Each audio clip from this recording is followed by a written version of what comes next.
Orang Melayu mendapat hak keistimewaan orang Melayu, jaminan kedudukan agama Islam, bahasa Melayu, tanah rizab Melayu dan hak-hak yang lain.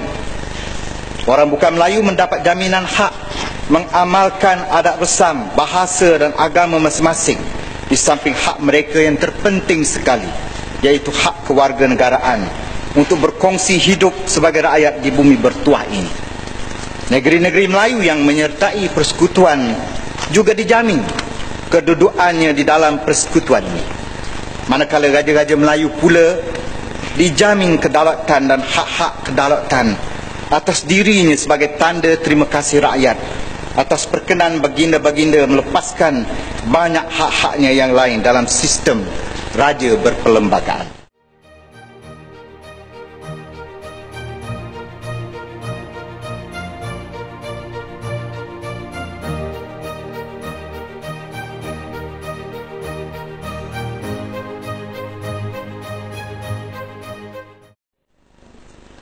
Perlembagaan negara kita adalah unik kerana ia dihasilkan melalui perjuangan dan perjanjian, iaitu perjuangan orang Melayu menolak Malayan Union dan perjuangan rakyat menuntut kemerdekaan.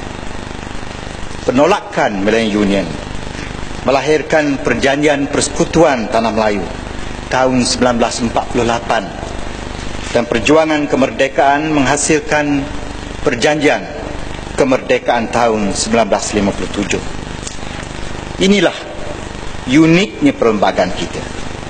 Ia bukan sekadar sebuah dokumen mengenai peraturan dan cara pengendalian sebuah negara, tetapi yang lebih penting lagi, ia merupakan asas kontrak sosial antara pelbagai komponen yang saling berkaitan dalam negara kita. Kontrak sosial itu ialah antara orang Melayu sebagai kaum pribumi dengan kaum pendatang, antara raja dan rakyatnya, dan antara negeri-negeri yang berdaulat dengan persekutuan. Masing-masing diberikan jaminan haknya sebagai timbal balas kepada kerelaan mereka melepaskan sebahagian daripada haknya yang lain. Orang Melayu mendapat hak keistimewaan orang Melayu, jaminan kedudukan agama Islam, bahasa Melayu, tanah rizab Melayu dan hak-hak yang lain. Orang bukan Melayu mendapat jaminan hak mengamalkan adat resam, bahasa dan agama masing-masing, di samping hak mereka yang terpenting sekali, iaitu hak kewarganegaraan untuk berkongsi hidup sebagai rakyat di bumi bertuah ini. Negeri-negeri Melayu yang menyertai persekutuan juga dijamin kedudukannya di dalam persekutuan ini. Manakala raja-raja Melayu pula dijamin kedaulatan dan hak-hak kedaulatan atas dirinya sebagai tanda terima kasih rakyat atas perkenan baginda-baginda melepaskan banyak hak-haknya yang lain dalam sistem raja berperlembagaan. Rakyat menerima raja yang berdaulat sebagai payung keadilan, ketua agama Islam, pendokong adat istiadat orang Melayu, simbol ketuanan Melayu, dan pemelihara keadilan bagi masyarakat berbilang kaum. Perihal pentingnya kedudukan kedaulatan raja-raja Melayu ini dicerminkan melalui susunan perlembagaan itu sendiri. Perkara 181-1 dan 181-2 yang berada di bawah klausa dengan izin saving for rulers sovereignty etc. adalah terletak di bahagian paling terakhir perlembagaan kita. Inilah klausa penamat yang menjadi kesimpulan kepada keseluruhan isi kandungan karya besar yang bernama Perlembagaan Malaysia itu. Perkara 181-2 mengenai imuniti raja-raja Melayu adalah manifestasi terpenting kepada konsep kedaulatan institusi itu. Konsep kedaulatan institusi itu yang menjadi tiang seri kepada kekokohan perlembagaan negara ini.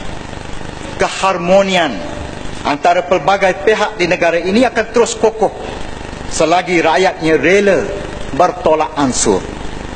berakomodasi dan saling menghormati perjanjian yang dibuat oleh mereka yang terdahulu. Sebab itulah sehingga kini kita boleh berbangga, Malaysia walaupun masyarakatnya yang pelbagai keturunan dan agama, kita boleh terus hidup dalam rukun dan damai.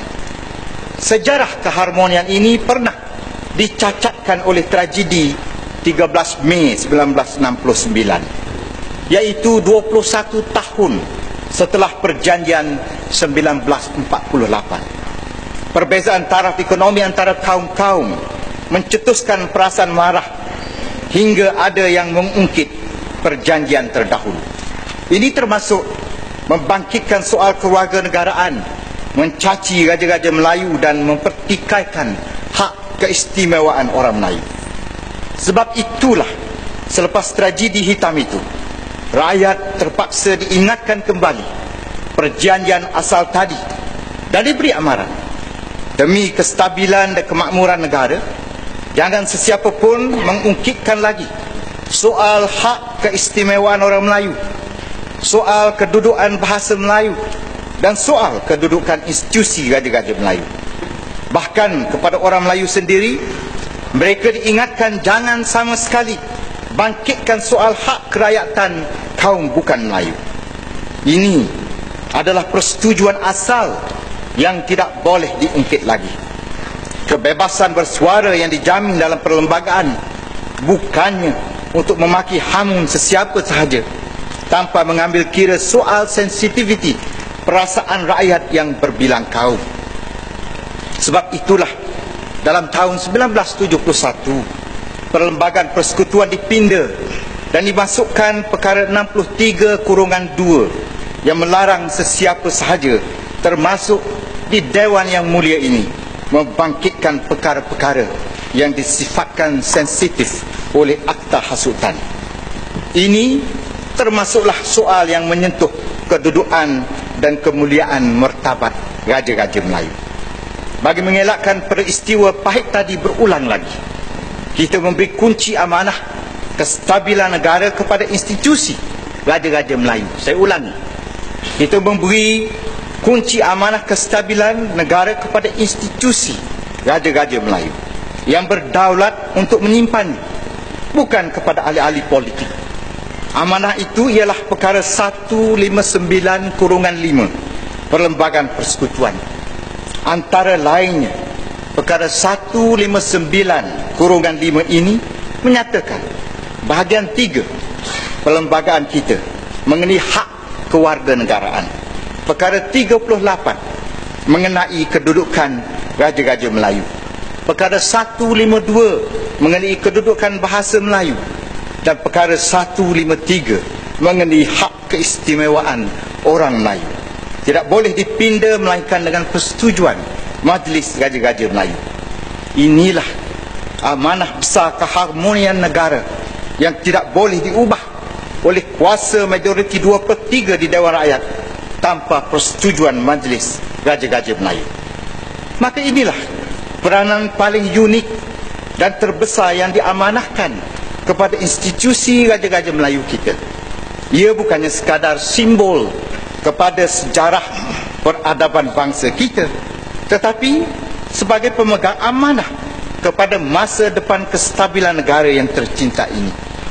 Jangan melihat Raja-Raja Melayu dari segi individunya. Benar, 9 orang individu yang bergelar raja mungkin tidak banyak menentukan masa depan kita.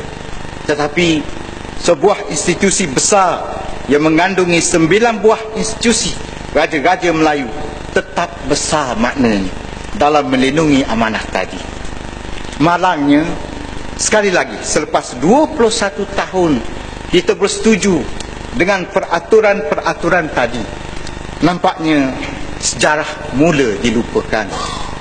Rakyat secara terbuka digalakkan memaki hamun raja-rajanya, terutamanya dalam media masa kita.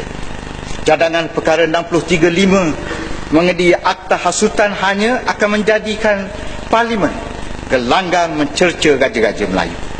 Kita bimbang kalau ia diteruskan, luka sejarah pahit tahun 69 akan terbuka kembali. Klausa yang melarang ahli parlimen menganjurkan penghapusan sistem raja berperlembagaan tidak menjamin yang orang tidak akan berbuat demikian. Hari ini terbukti undang-undang yang ada tidak lebih daripada sekeping kertas yang boleh dicampak ke tepi. Di saat akta hasutan yang ada masih berkuat kuasa pun, rakyat sudah menyaksikan pesta memaki hamu raja-raja Melayu berlangsung setiap hari tanpa sebarang tindakan diambil. Bahkan kita ingin bertanya, tidakkah rang undang-undang pindaan di depan kita ini pun sudah melanggar akta hasutan yang sedia ada?